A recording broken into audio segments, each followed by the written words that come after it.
Good evening, everyone. It is my pleasure. Can you hear me okay? Is my voice okay? It's my pleasure tonight to talk to you a little bit about what my project is. And what I always like to do in the beginning of a project, and I understand some of you may have background understanding in architecture for Islam, but I like to go over it briefly because it's important to kind of give a context for what I'm studying. So here, this is the touchstone or the quintessential image that is literally at the heart of Islam. And this is what we're looking at here. This is the Kaaba in Medina, in Mecca. And this is the center of the cosmic world for Muslims. So that means that every mosque in the world tries to orient itself towards this building, and every person while praying tries to orient themselves to the building. Now this photo I took when I was doing my Hajj in 2010, and you'll notice something really special about prayer here. Prayer here is different than in a mosque. In a mosque, it'll be in lines facing this space. But here, the prayer means that you circumambulate, or you walk in circles around it. And also you'll notice that there's people in white and people in black. Generally, the people in white are the men, because this is the Hajj ritual, and they're prescribed to wear white. Women can wear any color pretty much for the Hajj ritual. Many of them wear black. But what you're seeing here is a mixture of the genders. And so in the oldest, most important, iconic place in Islam, what we have here is a unity, right, of community of people from all different kinds of backgrounds and clearly different genders, praying together while circumambulating. So the circumambulation, each person is prescribed to do 7 circumambulations. When the call to prayer comes out, everyone stops what they're doing. They orient towards the black box, because that's what Kaaba means. It means the black cube. And they bend down and they pray. So I want you to remember that image in your mind. So these are reconstructions of what would be considered one of the earliest mosques in Islam. This would be the second mosque in Islam. So this was built when Muhammad, who is the prophet of Islam, left Mecca to Medina. On his way, he founded a mosque or a place of prayer. And then when he made it to Medina, he founded another place of prayer. Now, it's important for me to point out a few things about this. So when you read descriptions in the Ahadith and you read descriptions in history, you find that Muhammad intentionally chose not to occupy a previous temple or to emulate temple architecture, but rather chose to create the place of prayer in the place of abode or living. And so what we have here is a courtyard. We have a series of rooms where he lived on different days with his wives as the rooms increased. We have the orientation to Mecca is just described with the wall. These are palm trunks, okay? And it's covered over with thatch. And this is a large courtyard. The courtyard was meant to be large because this space was to accommodate people coming in with their animals. In this space, there was also political gatherings, social gatherings, in addition to prayer, right? So what I want you to remember is intentionally the first place, or the first space that we would call a mosque was first a home. Second, a place of all kinds of activity. Thirdly, it was intentionally built with humble materials. So intentionally built with mud brick, not fired brick, and columns made out of the trunks of trees and thatch. So intentionally a very kind of simple, humble abode. At one point, the Prophet, he goes away for a campaign, comes back and finds one of his wives has upgraded her home, and she's turned it from mud brick into fired brick.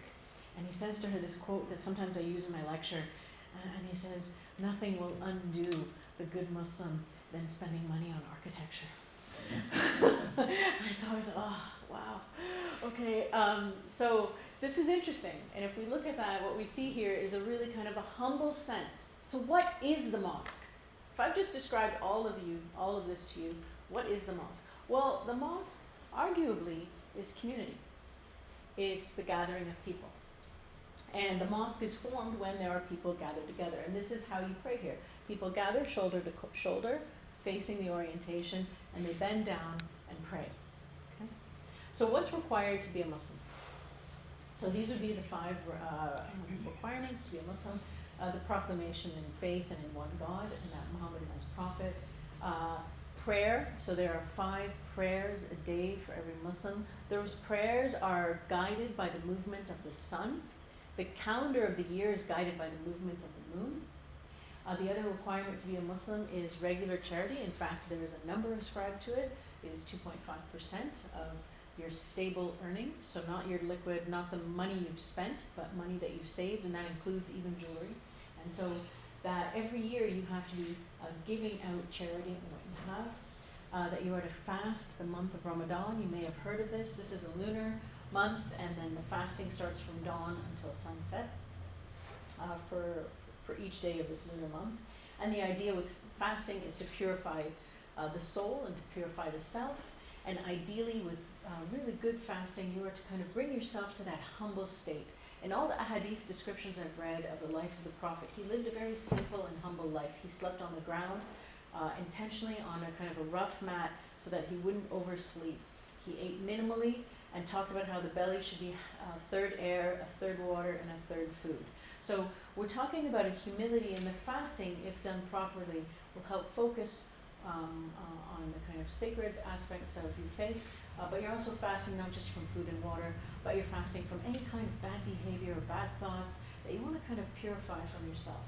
And then finally, the fifth requirement is pilgrimage. To go to that place I showed you at the beginning, to go to Mecca, is seen as an ideal thing to do at least once in your life if you can afford it, time and financially. Now looking at these 5 things, what's really interesting is all 5 of them are found in every mosque. In every mosque, right, it is oriented to Mecca. In every mosque, people like to break their fast, and often you break your fast on a date, which is kind of an example of what the Prophet did.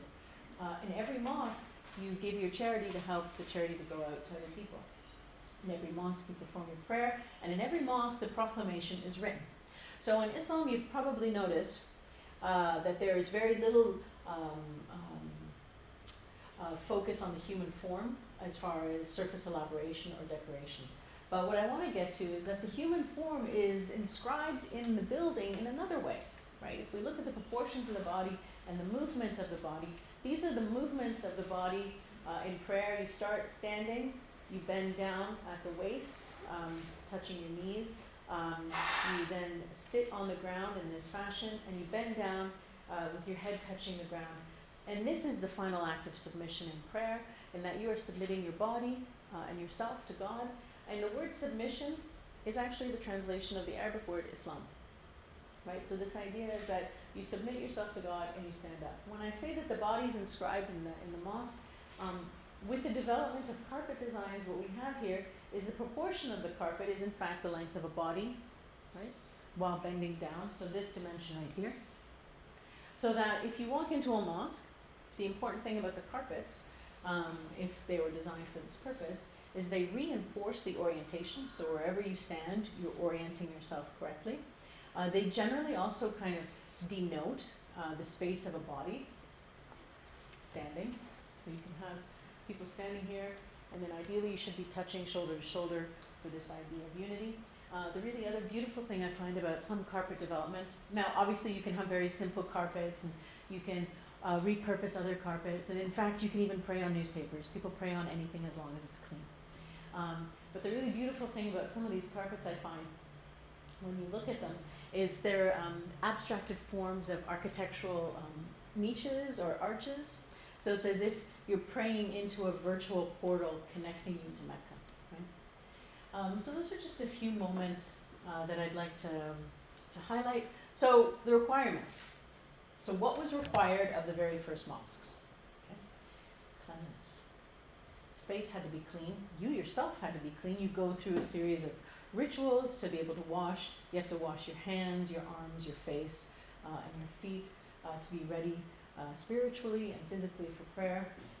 The first mosques needed to be oriented, and I think the idea is to attempt an appropriate orientation towards Mecca, and I'll come back to this idea of attempt. And community. So those are the 3 things you need: cleanliness, orientation, and community. What I've described to you are 3 important behavioral requirements for the mosque. Like that first mosque we saw, there wasn't really anything architecturally prescribed in the mosque beyond this.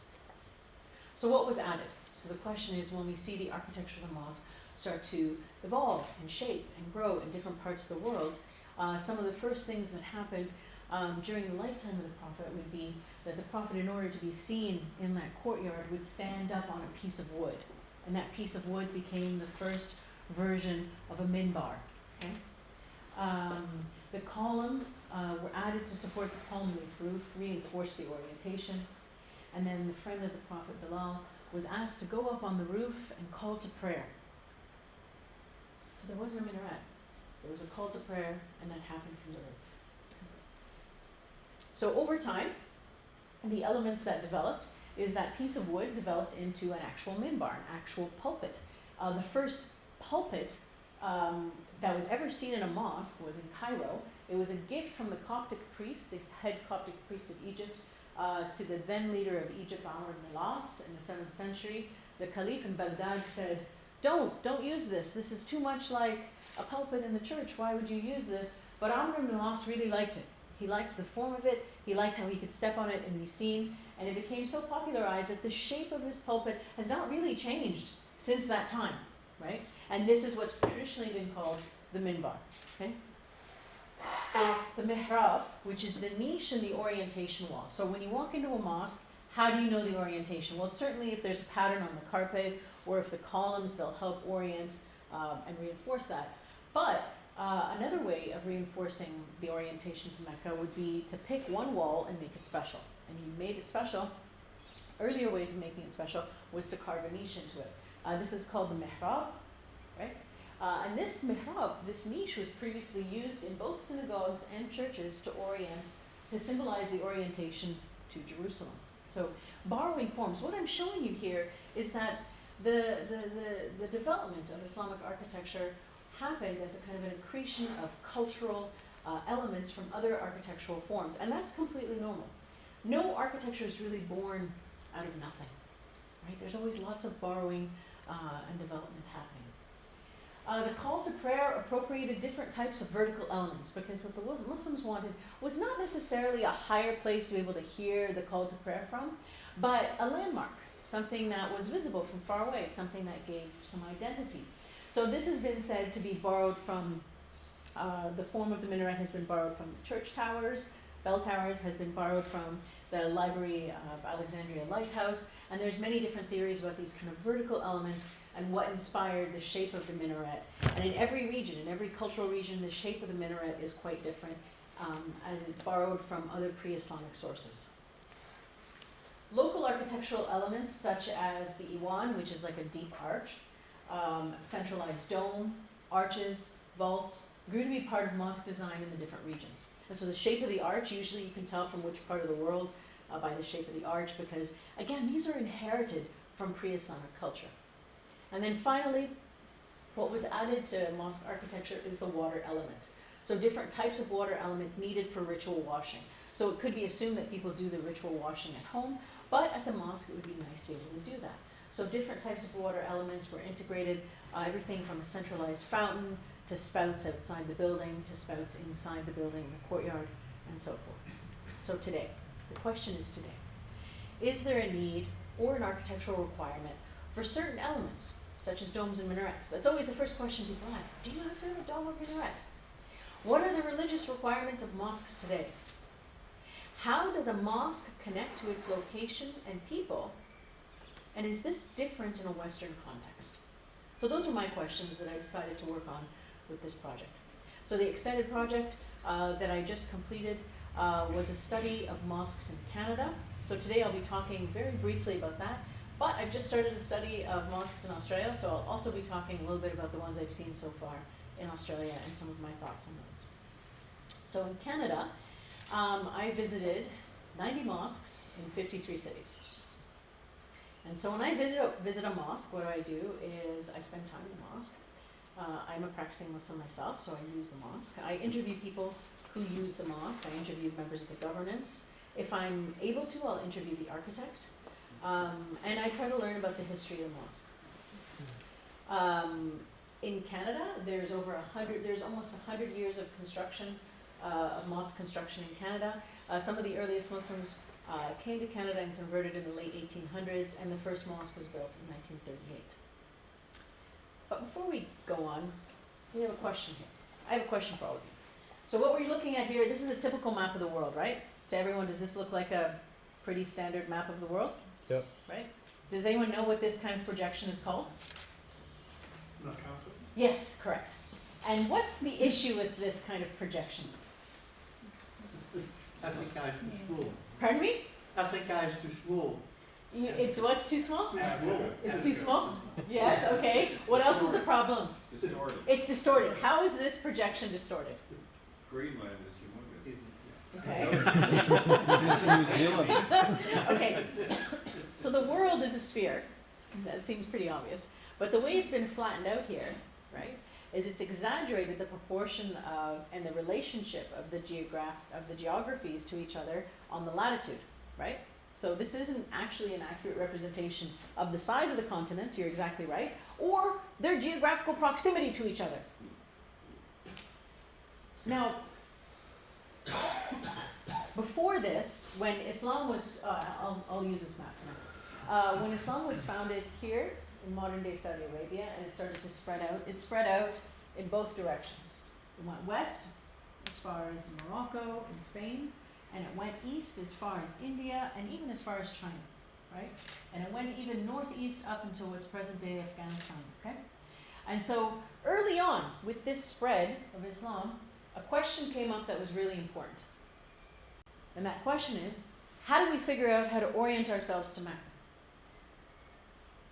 So 1,000 years ago, this was on the minds of mathematicians and astronomers, and spherical trigonometry was developed. A formula was developed literally 1,000 years ago for how to orient yourself by entering the latitude of wherever you were and longitude in relationship to the latitude and longitude of Mecca.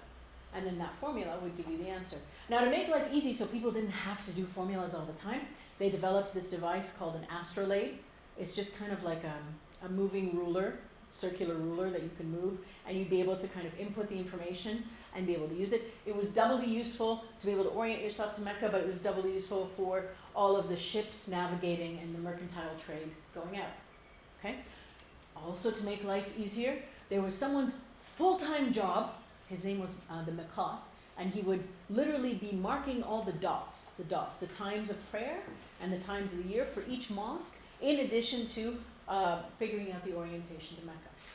Now, this was done 1,000 years ago, and often you'll go to ancient cities, ancient Islamic cities, and you find that the orientation to Mecca isn't just inscribed in a lot of the buildings, but inscribed in the urban planning, right? It becomes almost intuitive, the relationship to Mecca. And it's not super hard to imagine because it's not very different between a spherical understanding of the world and this flattened out map, because generally the relationships weren't completely off. You're facing some way to here. Problem is this.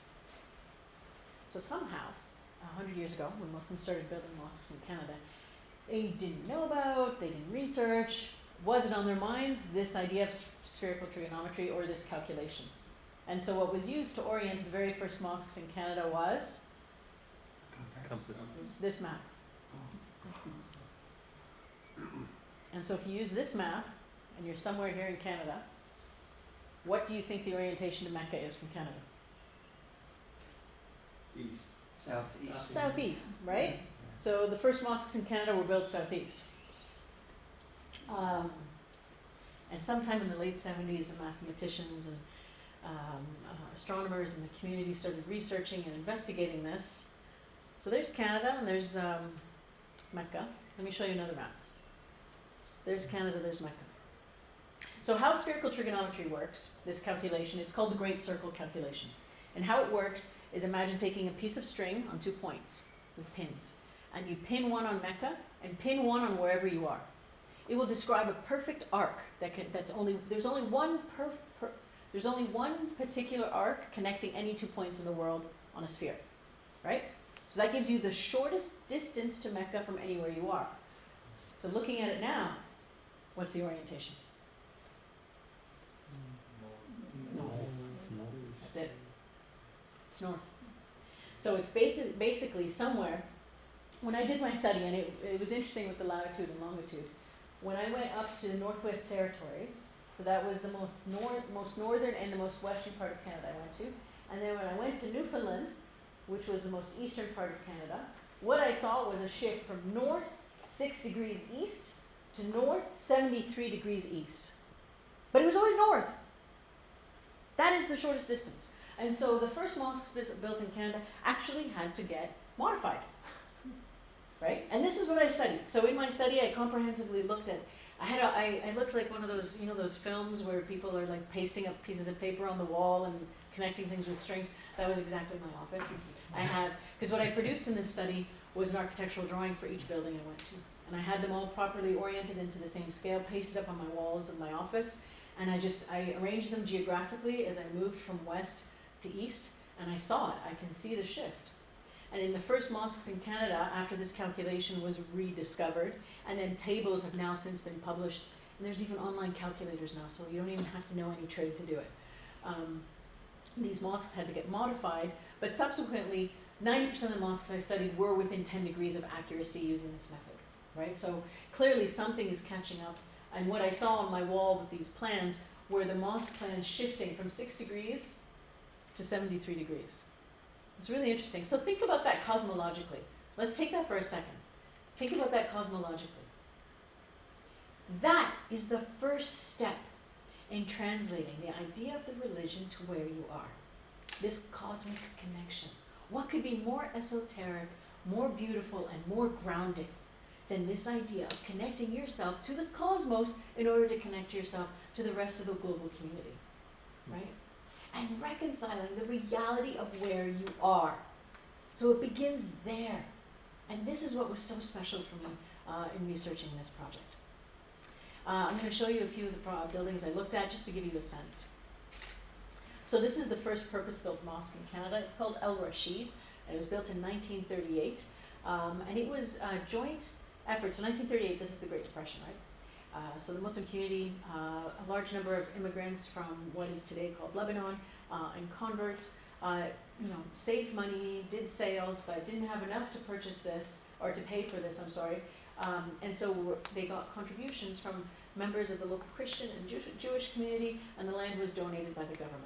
So a real collaborative effort. Once the building was built, it was used and shared by the different religious communities as a kind of a center. Now this building, when we look at the interior, the carpets were just gifts from different members of the community. We see it as a really simple space, multi-purpose.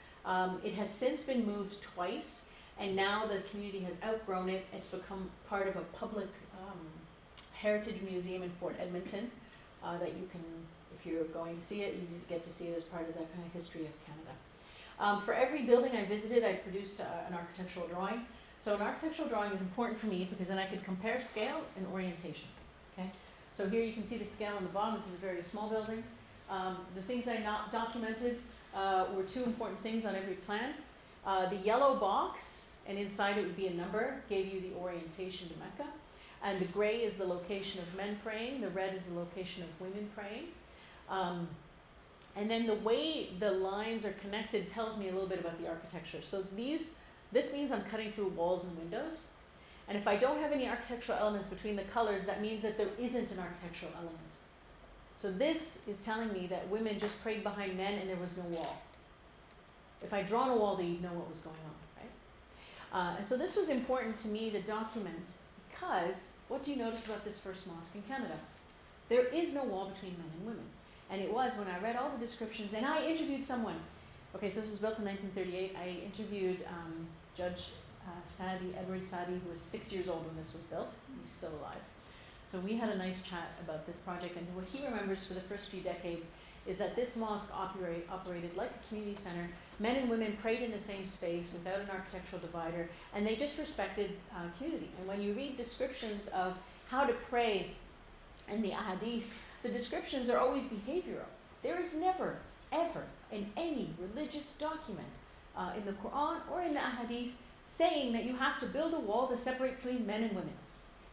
And I will remind you of that first image I showed you in the lecture, of the men and women circumambulating around the most sacred place in Islam. Okay?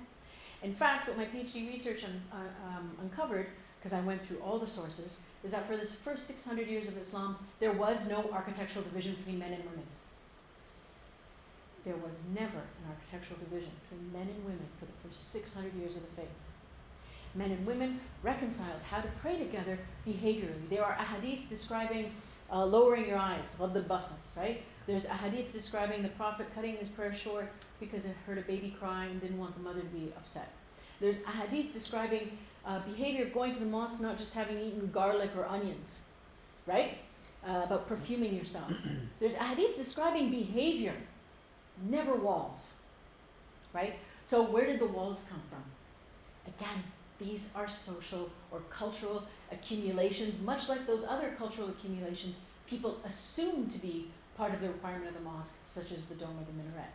What I really love about this first mosque in Canada is that it very much functioned like that first mosque in Islam, like the house of the Prophet. This is a place where he described to me they had high tea, they had social gatherings, they celebrated weddings, funerals, not just for Muslims, but for anyone in the community. They prayed there together. They put aside all their differences to gather. And what I really love about a lot of the first mosques I visited in Canada was that the people who founded it weren't just multicultural, but the Muslims themselves came from different ethnic backgrounds and different sects. So you had Shiite and Sunni, Ahmadi, Ismaili, all the different sects, just trying to come together and make community and put aside their differences to make a space to gather in. And to me, this is a beautiful story, right? So there's Al Rashid. I'll show you a few other buildings. I like to pick out some of the I'm not going to show you all 90 because that would take forever. I went really up north. I went to Inuvik, which is in the Northwest Territories. 6 flights to get here. I think it took me longer to get there than to get here. So this is way up. Like, I'm above the Arctic Circle by 200 kilometers here. Okay? So this is called the Midnight Sun Mosque. It's a really special project. There was only about 100 Muslims in Inuvik. They couldn't afford a mosque. They'd been gathering in someone's home. They'd been using the local church to gather in. This is the story of every early Muslim community. And at one point, they were even using a converted trailer. They met with another group of Muslims based out of Winnipeg. And remember that thing about charity, right? So there's a charity. There's a Muslim charity based out of Winnipeg that gathers the charitable contributions from Muslims all over Canada and helps to support the construction of mosques, or at least loan. So they were gifted part of the money and loaned another part for the construction of this mosque. Thing is, it's really cold up there, and it's really expensive to build, and you can't find builders. So a requirement for this mosque is that it had to fit on the back of a truck. It was built in Winnipeg and trucked 4,500 kilometers. 4,500 kilometers. So it was trucked up, and then once it was trucked up, it was built up pretty much kind of like on stilts, because everything in Inuvik, they can't have the infrastructure underground because of the permafrost. It permanently frozen ground. So all of the corridors, they're called corridors, for water, electricity, and sewage happen above ground. So the building is lifted up kind of on stilts. These corridors are covered up, right? So this was done on site. They added this decorative dome on top, and then they didn't have a permit for the minaret. But this was such a big deal when it opened that all kinds of press and mayor and people were coming to celebrate it, that the night before, a couple of guys just built this, put it up, and they thought with all the press photographing it, they won't be able to ask them to take it down. So yeah, that's a guerrilla minaret. So this got built. I was really happy to meet this community up there. They're a really wonderful community. Small 100 Muslims that live there. The larger community is only a few thousand in size. If we look at the interior of the mosque, it's just a very simple space. You can see various items of decor donated by people and groups. There's the architectural plan, even smaller than Al Rashid, so super small. And then there's that floating rectangle in the back, and you're probably wondering what that is. So that was added a couple years later. That is a container box that's been converted into I can't remember the word, where you donate food and then give it back to other people. Food bank, thank you, yes. So it's a food bank, and again, this has become the vessel for charity, charitable contributions from Muslims from all over Canada, because there is a real need. The food bank existing in Inuvik was not enough to support the people there, and so there was a need to kind of give back to the community using the charitable contribution. So this food bank has in it, I remember going in there and photographing it, and and I went to the supermarket. There was more produce in here than there was in the supermarket, right? So this is really interesting to see. So here we can see on the plan. So there is the orientation of Mecca. On Al Rashid, you'll notice the orientation of Mecca was totally wrong, and that was because it had gone moved as a museum, and they were more interested in the facade facing the street of the museum than it being accurate. That's the only one in Canada that's completely off. The rest of them, so this is, you see the north 6 degrees east. Here you can see the walls, and you can see that the women's space is not only separated by a wall and a window, but proportionally it's much smaller than the big space. So here's the thing. It's the chicken. Have you ever heard of the chicken and the egg? The chicken and the egg is the argument about what came first. Did the chicken come first and lay the egg? Did the egg come first and make the chicken? So this is the chicken and the egg argument. People will say, well, women don't go to the mosque, so don't build a space for them. But if the space sucks, they won't go to the mosque. So it's back and forth, right? And so here what happens is, they'll argue, there's not that many women in the community, we don't need to have a large space. Space isn't very nice. They're not going to go, even if they're not there. So the question may be, well, Tammy, why do you care so much about women going to the mosque? Is it because you're a woman? Well, obviously, yes. But there's actually more impact to that than just my personal issue with that. Okay, so other most northern mosque in Canada, and this is more east. This is in Nunavut, and it's in Iqaluit. Not as hard to get to, but still pretty far away. This is just under the Arctic Circle. Again, you can see because of the permafrost, it's lifted up, but they didn't have to truck this in. They could build it on site. The materials got shipped in on a barge, and they were able to build it. The same guy who worked, I don't know how and why, same guy who did the minaret up in Nunavut, came over and did this gorilla minaret for these guys. Here you can see the main prayer space, and you can see the orientation. Slightly larger space for women. Okay, so here's a question that's really interesting. So I've told you that the times of the months are based on lunar calendar, but the times of the prayer are solar, right? And does anyone know that? I think there's a few people in the audience who would know. So what are the 5 different prayers? Can anyone tell me the names of them? There's 5 prayers. Each of them has a name. So Fajr, what does Fajr mean? Sunlight. Sunrise, so dawn. Okay, so Fajr, what's the next one? Al-Sabh. Okay, so Subh is, that's not one of the formal 5, So Dhuhr. Dhuhr. So what does Dhuhr mean? Like- Midday. Midday, like it means like what we would call noon, right? So we have dawn, noon, the next one, Asr, what's that? Afternoon, but Mid-afternoon. say tree. The 4th one is Maghrib. Maghrib. What does that mean? Sunset. Sunset, okay. And then the last one, Isha. what does that mean? Al-Isha. Evening. Evening. Nice. So the 5 prayers by the movement of the sun. I've just told you this is above the Arctic Circle. I told you the name of the other mosque was called the Midnight Sun Mosque. There are days of the year where there's 24 hours of sun. In fact, there are months of the year where it's 24 hours of sun. There are months of the year where it's 24 hours of darkness. So how do you pray? And how do you fast? Because fasting is from sunrise to sunset. So how do you do this? So this has been the other thing that I learned while doing this study, is how do these communities reconcile their cosmic orientation and their cosmic or sacred time? So there's an understanding of sacred time that was developed near the equator, and yet it cannot be applied exactly the same way, right? Up way in these extreme latitudes. So what has to happen? Well, this is the thing that's being negotiated right now. There is no answer. There is no simple, clear answer. In fact, there's 2 fatwa in the world. One fatwa is coming from Saudi Arabia, one fatwa is coming from Egypt. The 2 oldest, most prestigious, learned religious bodies in the world.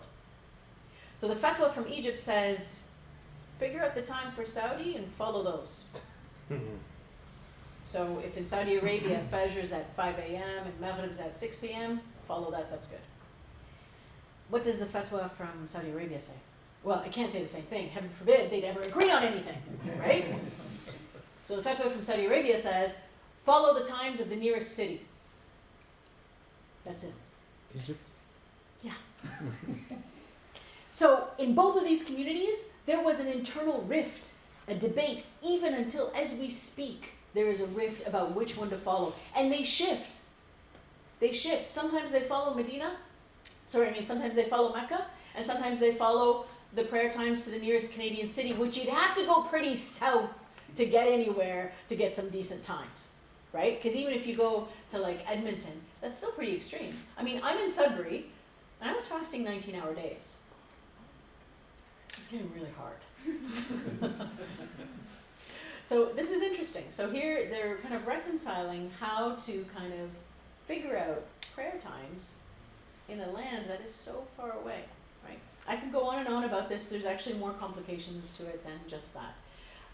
But how does this impact the mosque? Again, the mosque is the place where all of this happens, right? It's where all this activity happens. The decision about when to pray and when to fast happens in the mosque by vote, right? And then it's literally taped up or nailed up to the wall, right? We are following this. We voted 5-7 on this, right? I'm not kidding. This is actually what happens, okay? So interesting to know. Okay, a few more mosques. Now that I've kind of outlined the basic issues. This is in northern British Columbia. It's in Prince George. And this is a pretty interesting mosque because what we have here is this is a product of an architect who has lived and practiced, he's a Muslim, he's lived and practiced in British Columbia for a long time and really believes in designing mosques that look like the locale, that use the craftsmanship of local craftsmen, that use the materials of the city, that start to draw upon the particularities of the context. So there's this beautiful site for this mosque, right onto an escarpment. The mosque owns a lot of land for this building. And what the architect started to do was to integrate passive and active strategies for keeping this place warm. And so that vertical thing that you see that's kind of like a minaret is actually a stack for the heating, right? And we see the entrance here. He's combined really interesting kind of use of local wood, because the city is known for its timber. Local wood, glulam products. Glulam means glue laminated, so it means you can make really large members laminating together pieces of wood. And here the glass has etched on it, and this is a local craftsman, has etched on it the Shahada, right? The declaration that there is only one God and Muhammad is his prophet. And then there's decoration. And so in a lot of historical Islamic buildings, the only kind of decoration you'd get would be geometric or floral. And here we have a geometric pattern. I want you to look at it and think about what this pattern is. And then I want you to remember the mihrab. Remember when I talked about the mihrab being the niche in the wall for orientation? So often that's the only place in a historical mosque where you find decoration, right? It's the most special place. So the kind of decoration you'd find there would be geometric and colorful, but often would be floral. Why floral? Why was floral an important motif in Islamic architecture, especially in the mihrab? Why flower-like things? Why vegetation? Anybody? Well, paradise. Paradise is described as a garden, right?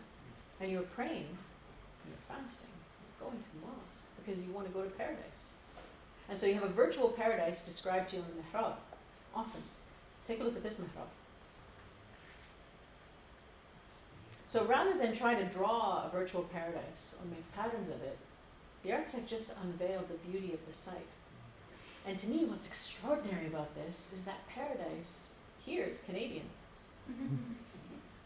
And this isn't a blasphemous or radical idea.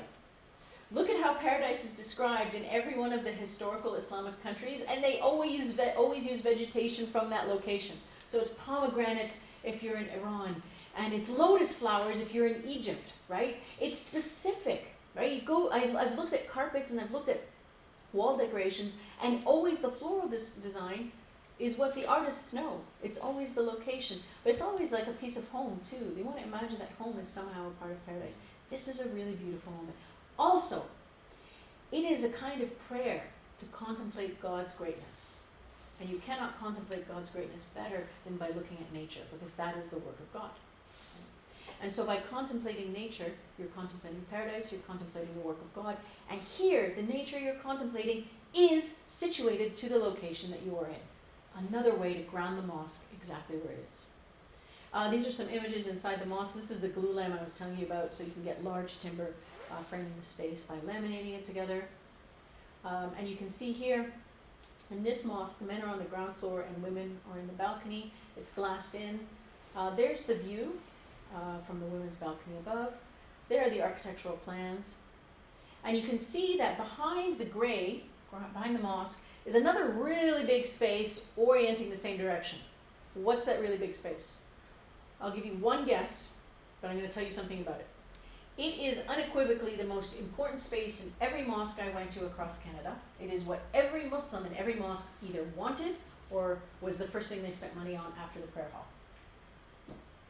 What do you think is the most important space after the prayer hall in every mosque in Canada? Courtyard or cafeteria? It's a good guess. So dining and kitchen is a good guess, but look at the size of that space. Community hall. Keep going. So community hall, multi-purpose, you're getting closer, School. getting closer. Library. Pardon me? Library. Gymnasium. Youth center. Gymnasium. Gym. What? I'm not making, see the thing is I don't make up any of this. This is just fact.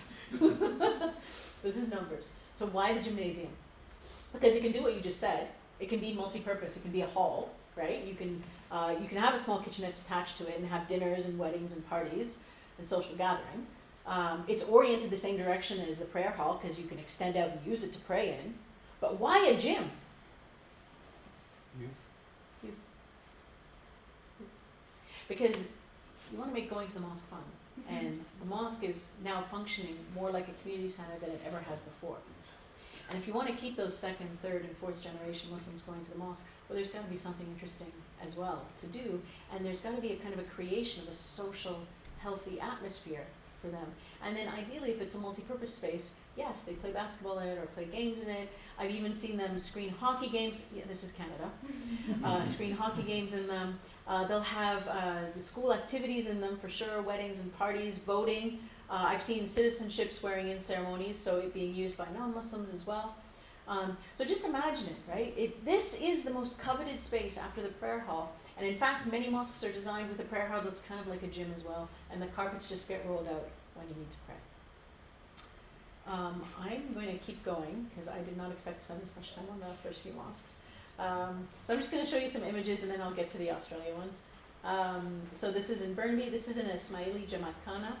And a Smiley Jamaat Khana is also a Muslim place of prayer, and Jamaat Khana means gathering of community. And then here it's in the Jamaat Khanas, there's a lot of investment as well in the garden design. In the Smiley Jamaat Khanas, women pray on one side and men on the other, and there is no wall dividing them. This is another mosque designed by that architect I was telling you about, Sharif Sunbel. And here you can see he's kind of mixing things here, where there's some contemporary design and some historical references. Again, he's quite proficient with the use of glulam wood, so there's some really nice moments in here. And then his mihrab, he does it differently each time, but it's always about describing a local paradise, right?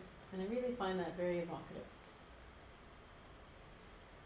And then here's the women's space. And then again, if we look at the architectural plan, here Sharif made a point to make sure that the women's space was even a little bit bigger than the men's, because he has a baby room or a children's room in the back of the women's space as well. Okay, so very, very quickly, I have so much I wish I could tell you. So those are purpose-built mosques. There's a lot of mosques that are in converted spaces, so places that have been purchased for economy and speed and then changed into the use of a sacred space. Somebody guess what this building used to be? Car wash. Yes, how did you know? The back. That's exactly it. So it used to be a car garage, exactly. So this got converted by the local Moroccan community in Quebec, in Montreal. They spent a lot of money converting it. Look at these interiors. They even brought workmen over from Morocco, and really, really, yeah. And there's the architectural plan for it. So really interesting. On the eastern coast of Canada, this is a tiny little mosque in Prince Edward Island, and it's in Canada's tiniest province, and it just got completed in 2012. And you can see it just follows really simple typology, an open space, women pray behind the men. There is a partition that moves if some women want to pray behind something solid and other women who don't. I'm going to show you the Niagara, the Islamic Society of Niagara. Now this is one of the oldest Muslim communities in southern Ontario. In all of its iterations, from the early 1950s until now, women have prayed without a wall separating them between them and men and women. And you may be like, okay, so why do I keep bringing this up? So in a number of these mosques that I went to, like this one here, where they have a history of never having separated, what did I find? Well, I'll tell you what I found. I found 4 generations of Muslims using the space. Because there's a huge problem in a lot of Muslim communities where the second generation, there's even a film about it called Unmosqued. And it means like where you leave the mosque, where you give up. You feel so isolated and so separate. I was pretty close to it at a certain point myself, right? Because you feel like you're not welcome in the space. But here, 4 generations of Muslims using it. Here, the president is a woman. Born and raised in Niagara Falls, patting the heads of her children as she was talking to me about her mosque. And the initiatives that they were doing in their community went far beyond education and prayer, but into a lot of charitable work, a lot of activities, into the community outreach. So this is real. Like, I mean, these facts, architecture has impact. The way you design a building impacts how you behave. And that has a long-term effect on the community. Very quickly, this is another Smiley Jamaat Khana. This is the Smiley Center in Toronto, designed by Charles Correa. There's quite a bit of investment in kind of the surface embellishment or the decoration. Here they brought in craftsmen from Azerbaijan to carve the walls. This is the wall that was carved, so that's all hand carved and then inlaid. So there's a real pride in place. And I show this to you because in some mosques, kind of investing that pride of craftsmanship becomes a kind of a pride of place as well, right? And this place hosts tours, I would say, so many tours a day for non-Muslims, and it starts to act as a vessel that goes far beyond the impact of its direct user community. Excuse me, what's the meaning of that symbol in the middle? That's the Arabic word for God, Oh God, okay. and it's Allah, and it's written in a special kind of script called Kufic. Kufic is a really cool script. It's basically, you could write it using graph paper. Oh, So if you took graph paper, it means like you can write or draw all the letters using squares. It's really beautiful. It's one of the oldest scripts, and it's to me, it's very graphically satisfying. But yes, so this is a style, and in fact, Kufic is used all around. You can't tell too much with this projection, but I invite you to come up maybe later and look. And here are the names of the different names of God inside. So God has 99 different names, and they're described in there. I'll just show you this image very quickly. So this is a beautiful kind of detail of the etched glass, local craftsmen. The wood here is Canadian maple, right? Proudly so. So this idea of rooting it to the material and the place and the language and the people is really important. There's the plan, we see it again, divided down the middle. This is a converted building. You won't be able to guess what it used to be, so I'm not going to ask you. This is the, it's a good guess. It's a Japanese cultural center. Oh. So it used to be a Japanese cultural center. Now the Japanese community in Canada, minority community, highly stigmatized. There was camps of internment for Japanese people during the war. So really treated poorly. So building this community center for them was a huge endeavor. They literally mortgaged themselves and like donated, and it was like their blood, sweat, and tears. The architect is a leading Canadian architect. His name is Raymond Moriyama, Japanese descent. He did the design for free and even mortgaged himself and became one of the people liable for this building. He proudly built this in as cheap a way as possible, so frugally. He told me he only cut 22 concrete blocks for this to be built. Huge achievement. But the Japanese community outgrew the building and built another one down the road. This got sold. A Muslim family purchased it and decided to convert it into an Islamic center. They hired back the same architect. So Raymond Moriyama was invited 40 years after the building was built to convert it. And Raymond, I mean, it was wonderful to be able to interview him and chat with him about this, because when does an architect get to have a conversation with themselves? 40 years down the line. And the patron said, just make it work, but don't change too much, right? Keep that same frugal sense. We too are a community that are separated. We too need a space that kind of embodies these values. And so the conversion is quite minimal to the building. You can see by the proportion allocated to prayer that the building is doing much more than prayer, right? So yeah, there's a gym, multi-purpose hall. This space is used by the community, not just Muslim, but beyond. This is where films are screened, voting happens, trees are given away. I mean, this is a place really as a community center. A lot of interfaith dialogue happen here. And the prayer space is just a really small space next to the kitchen and a social hall. Here in the prayer space, women pray on one side, men on the other. In fact, every week, the person giving a khutbah alternately is a woman or a man. And it's not about gender. It's about academic qualifications. It's about having someone standing up in front of the room who knows what they're saying about different disciplines, right? And so this, to me, was very refreshing. I remember going there with my mother and my daughter, sitting in the front row. Both of them were like, "Are we allowed to do this?" And, yeah. We can do this. We can sit in the front row. It's okay. And then listening to a woman lawyer, speak about fasting, right? And how the soul is to be purified and how to make a difference in the community. And to me, this was really overwhelming. This is how you build community, by integrating people who are in it. Okay, some of the changes that the architect made for this building was changing just the vertical trellis into one that included some writing. It's that Kufic script again. There's just a 45-degree angle in it. And here it says God at the top. This is God, Allah. And underneath it is the name of the community center, which is called Noor. What does Noor mean? Light. Light. So the name of the community center is Light. There's this beautiful passage in the Quran that describes faith as light upon light. Right? So this idea of metaphorical and literal light is also really important in Islam. Okay, so can I talk for a little bit longer? Yeah? Okay, so Australia. That was Canada. I went to 90 mosques in 53 cities. The book is coming out soon, and I have these little, because I did an exhibition where I did a poster for each mosque, and it was exhibited in different cities all over Canada and the US. So this is a little postcard. If you want to grab one on your way out, it's free, you can have it. Please go ahead. And now I'm starting another project. It's really small. My university's paying for it. I'm hoping that it can gain some traction and that I can maybe turn it into something bigger, where what I'd like to do, like my 10-year plan, is I'd like to look at mosques in the extreme north because of those issues I talked about, and I'd love to look at mosques in the extreme south. And I want to see what some of the ideas are that are happening. Are my conclusions that I found in Canada, do they stretch out? So let's look at that map again, a little wonky, right? There's Australia. Couldn't be more far away from Canada, right, if you look at that map. But I think it shares a lot of things in common with Canada, obviously, right? Obviously there's quite a bit of shared colonial history. I think that there's also quite a bit of this idea of it being a location where lots of people move to, right? It's very multicultural.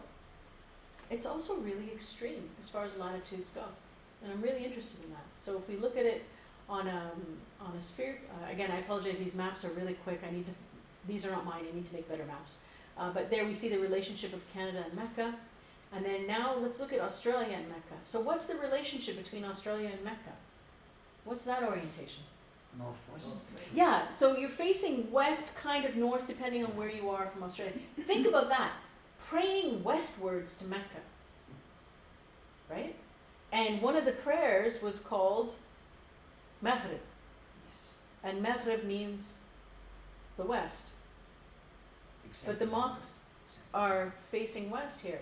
So in this part of the world, while praying the sunset prayer, the sun sets in the west, you are facing west. How amazing is that? It's so beautiful, right? And so this to me is really interesting because this right away tells me, like in every part of the world, the orientation to Mecca starts to reconcile and starts to connect the building to the location. And so I'm really interested in that. My conclusions are not 100% formulated. I've just been in Australia for a week. I've just started. Last week I was in Sydney. Last night I arrived in Melbourne. So in Sydney I saw 3 mosques, and then I went to Canberra and saw a mosque. And then this morning I went to a mosque. So I'm going to show you those really quickly. Again, I don't have the architectural plans drawn up digitally. I've drawn them by hand, but all of this is to come. I wish I could have kind of seen things a bit differently and gone to Adelaide before I came here. I would love to have kind of shared with you maybe more chronologically the history of Islam. So the history of Islam in Australia is even older than Canada. There's different writings that I've come upon that argue that because of trade with people from Malaysia, modern-day Malaysia and Indonesia, that in fact Aboriginals in Australia were in contact with Islam maybe as far back as the 1600s, for sure by the 1700s. And we know that there is documented that some of the first Muslims to settle in Australia were in the 1800s, and they were from Afghanistan, and they were bringing in the camels for the great camel. What's it called? The Camel train. It's The Ghan. train. Yeah, the camel train. What? Pardon me? Ghan. The Ghan. So it's like it was a connector and a train, and so The camels were brought in by Afghanistan people and people from India and North India, and that was the kind of first encounter of Islam in Australia. There's also, I've been reading documentation about the first Muslims marrying Aboriginals and a lot of kind of mixing, and the heritage of Islam goes back a long time in this country. The first mosque, we were just talking about that. Remind me again the name of the city. The first mosque in Broken Hill. Australia. Pardon me? Broken Hill. Broken Hill, yes, thank you, Broken Hill. So that is 1860, I believe.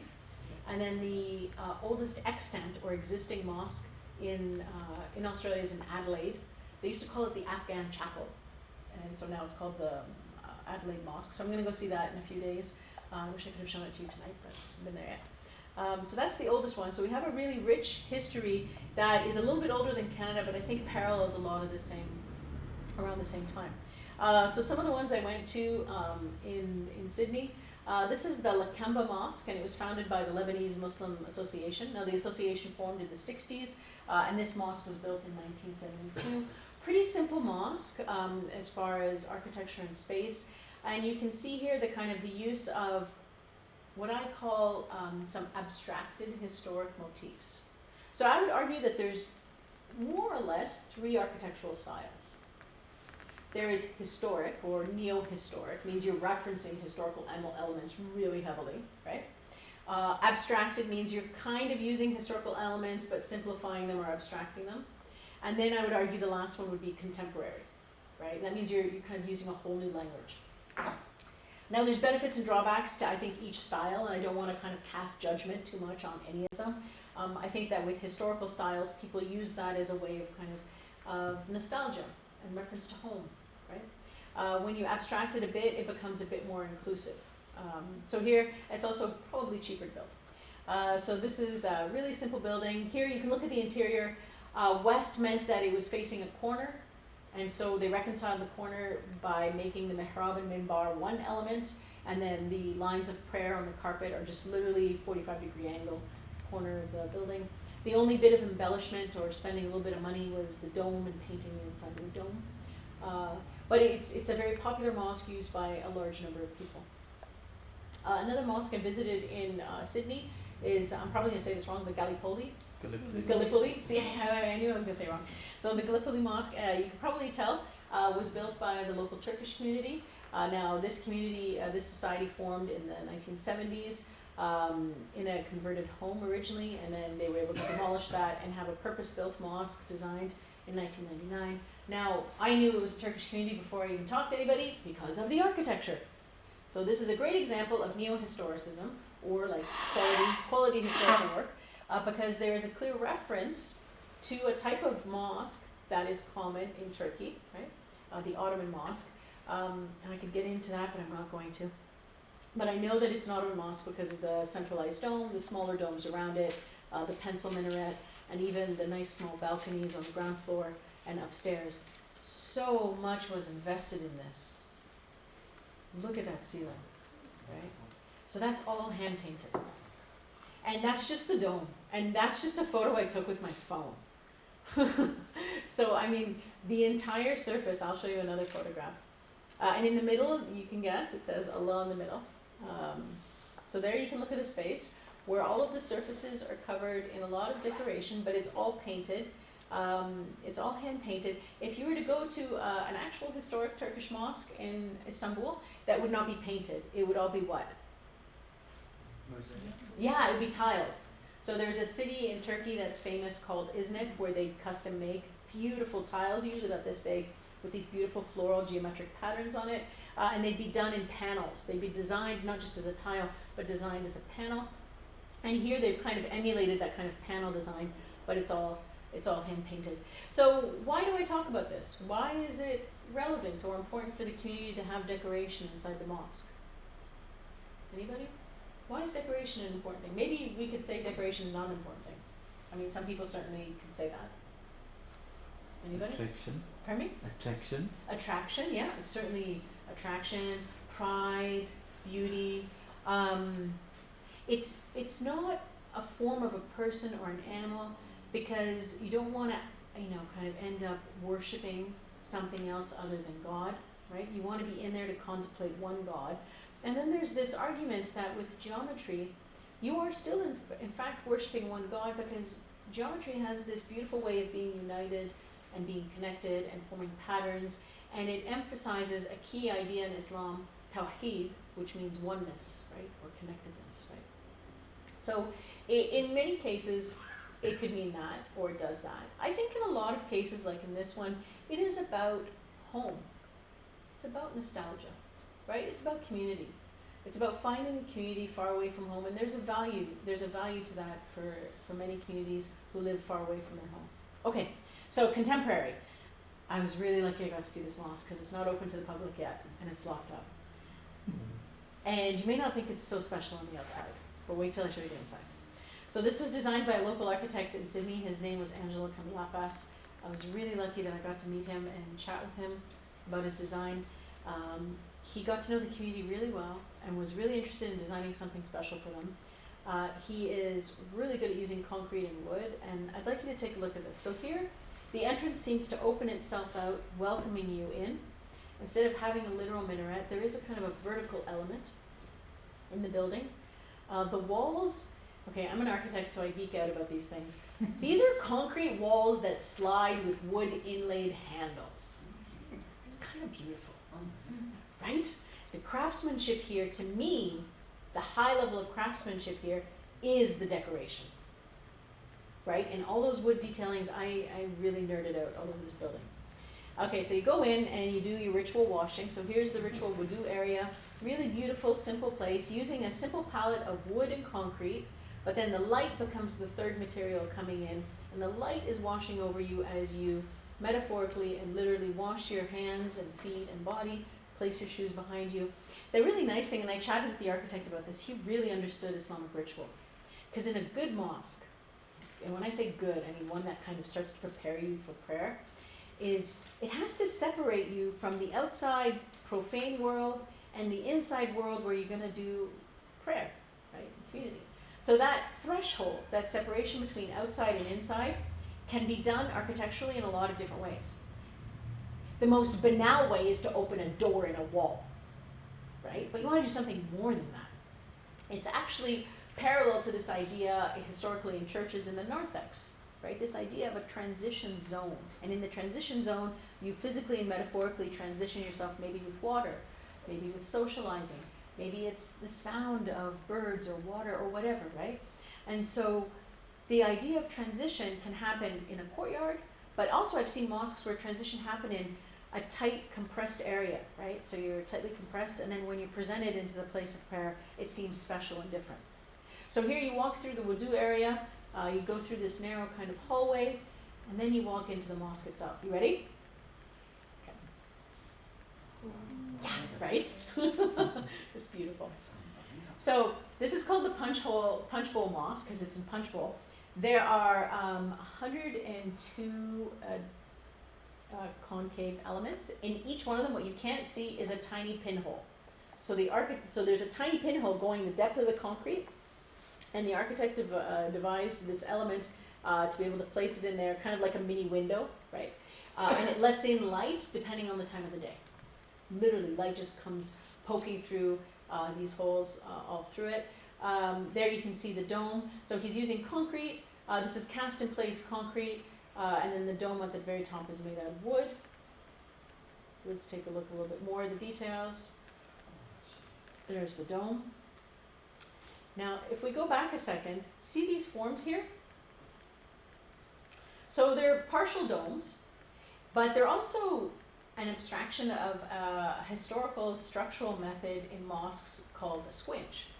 Now, a squinch was that curved element that transitioned a dome onto a square base, but also when multiplied, it was a decorative element, so called a stalactite, or in Arabic, a muqarmasa.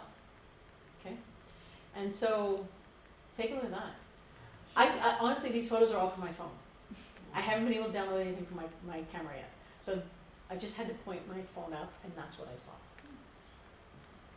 So again, this is structure and craftsmanship become the decoration in this mosque. And there's another close-up. And inside, painted with gold, are the 99 names of God. And there you can see the little holes I was telling you about, the little mini windows. I was only allowed to visit this mosque once. It was opened up special for me. It's supposed to have a really big event soon where they open it up to the community. And when it does open and you're in Sydney, please go. It's beautiful. But I would have loved to have photographed it at different times of the day and captured the light going through. So that's in Sydney. I went up to Canberra for the day, and I visited the small, it's not small, sorry, the Canberra Islamic Center. And it's also there that they have the Australian National Islamic Library. So a 20,000 book collection on Islam. So I was really excited by that, and this mosque here. The CIC formed in 1993. This building was built in 2018. It's a fairly straightforward building. There are just some really beautiful moments here where the landscape of Canberra is framed through the different windows. These windows are upstairs from the ladies' area, but to me this was quite poignant. And this is the view from the ladies' area into the main hall. And again, I really like that kind of horizontal window framing the context. And then you see with the balcony, so sometimes not all kinds of separation are equal. That's the other thing I studied, right? Is that if you put women in a basement, that's one kind of separation. If you put a wall between them with a window, that's another kind of separation. You put them up in a balcony with a solid handrail going up, that's another kind of separation. But in a balcony with transparent kind of railings, that's a different kind of separation. Wouldn't you agree? So there is no simple rule to this. In fact, there is no rule. And all of this is just kind of the work of architects and the community deciding how they want to integrate or exclude people. And this morning, how many of you have been to this place? Okay, great. When did you go? I worked on this. You worked on this with which office? Glenn Murphy. Really? Oh, that's wonderful. He's so nice. I interviewed him a couple of days ago. He is such a generous soul. Such a nice guy. Well, I'm really glad. So yeah, we'll have to chat later. That's very exciting. So I went this morning. I was telling Bob and Cindy. I was there bright and early, 9 a.m., and it was gray and cold, and there was no light, and I spent 2.5 hours or so taking photos, and I was actually pretty sad. I went back and I started editing my photos and my texts, and I was like, I don't know, this isn't what it's all hyped up to be. And I was sitting down, and the light came in through the window, and I felt it, and I opened the door, I'm like, oh my goodness, it's light outside, there's blue skies. And I just drove right back that 25 kilometers and went back in, and they had the genies out. They were washing, these photos are literally like 3 hours old. And they had the genies out washing the building, and I'm like, please, please, please, let me just photograph the building, please. And so they moved the genies, and I was able to photograph the building. And there it is in the light. It's extraordinary, right? So Glenn Murkett worked on this with Hakan LV. And what's your name? Adrian. Adrian. So you worked with Glenn Murkett on this. That's wonderful. So the community, the Newport Islamic community, formed in 1989. This building was just completed. There's been a lot of hype and publicity about the building. There's even a film called Spirit of Place. If you're interested, watch it. It's a really lovely film. And what's so special about this is that this is Glenn Murkett. You all know who Glenn Murkett is, right? He's like Australia's most honored and awarded and decorated architect, right? And up until this point, he's won the Pritzker Prize, which is like one of the highest prizes in architecture. And up until this project, he had worked on residential projects. So this is his first non-residential building. It took him 10 years to work on, not because it took 10 years to design, but because you know how funding comes in, right? It comes in slowly, and it took a long time for it to finally complete. Once it was done, it was really celebrated, because here, this is an example, kind of like the Punch Bowl Mosque, and like the one I showed you in Canada facing the trees, where there's an attempt to make it contemporary, right? To use a contemporary language from the place and time. There's the facade again. And Glenn talks about how he wanted to break down kind of the barrier of the mosque and have its arms open and make it literally and metaphorically transparent. So standing from the courtyard, you can see all the way through the building, through the mihrab to the other side, right? So part of this space is like this lovely courtyard. Then there's this covered up space that's not closed off for ritual washing, and there's tables for dining. And then you go through glass doors into the main hall. The next image is the view from the women's area. And what he designed were, oh gosh, the number is 96, right? 96 lanterns. So 96 triangular prism lanterns, 4 different colors. Each color is oriented at different orientations, so north, south, east, and west. So the building becomes kind of like a clock. So that by looking at the colors, you'll know what time of the day it is that's being cast in. And that's why I was so sad this morning. Because when I went in and it was cloudy, no colors were coming through. It was a gray building. He had to make the building gray because if you have all this color coming in, it would be a circus to have more colors in there, right? So you can't have the colorful carpets on the ground. But when I did go in, this is at 2 o'clock, so just after noon, what I saw coming in were some of the red and the green lights were coming through. And what you see here on the floor, this is light. That's not a pattern or a drawing on the carpet. That's light coming in from the lantern, right? And that's really beautiful. And that's a really kind of, when I talked to Glenn about it, it was his way of reconciling orientation, right? This idea of the cosmic order, right? And being able to read the building in its location through the architectural devices. The building is like a timepiece. So I'm really excited. I want to go back at different times of the day and take photographs of different colors. Yeah. Could one say that it could be distracting to people that are praying? You know, you could make the exact same argument about decoration too. And you're right. It could be distracting, right? And I think there's a novelty to it when you first see it. And then after a while, I think you get used to it, like all decoration. So think of it like that. So I want you to think of different ways of decoration. There's literal decoration where we paint on the walls.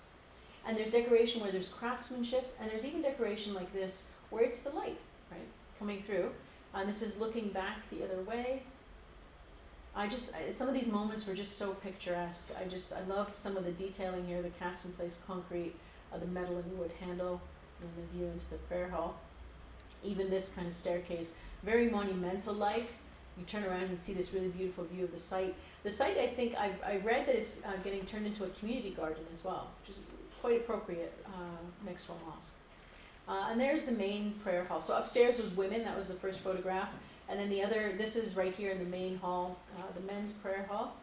And we're looking at a mihrab. Let's get closer to the mihrab. So the mihrab and minbar, cast concrete. And that's a kind of a cantilevered concrete piece. And then the decoration in the wall is writing. And that's been cast deeply into the wall. Cast means like it's kind of carved out. And later it's painted over with gold leaf. But the rest of the wall is glass. Behind the glass is a pond. In the pond are local types of vegetation. The mihrab is also paradise. But in this case, it's Australian. Right? Isn't that beautiful? I thought it was a really beautiful moment, right? And then I got really up close to the calligraphy because I was super excited. And so it's cast deeply and then painted. And I had to put my hand in there, so there's reference to the size and the depth of the concrete being cast, and then the gold leaf. I think in the history of the world, would the Byzantines or anyone have imagined putting gold leaf on concrete, right? And yet it works here quite beautifully. So I'm going to round up my lecture now with some questions. So what is needed for the mosque today? So those are the questions I asked, and some of the ideas I have now is that I think that for a mosque to work today, wherever it is in the world, but especially in the West, where there's such diversity, it needs to be inclusive of all members. It needs to be inclusive of all members of the community to allow for full participation in all aspects of the community. There needs to be spaces for gathering, for learning, for multi-purpose activities, and for contemplation. It needs to create a place of local identity and rooted connectedness. And I've shown you that you can create identity by borrowing historical forms, but you can create identity by connecting to the place and the time that you are in through architectural design. And I'd like to end with this image and this image, right? This idea of connecting to the place and imagining this kind of virtual portal to another place. Thank you.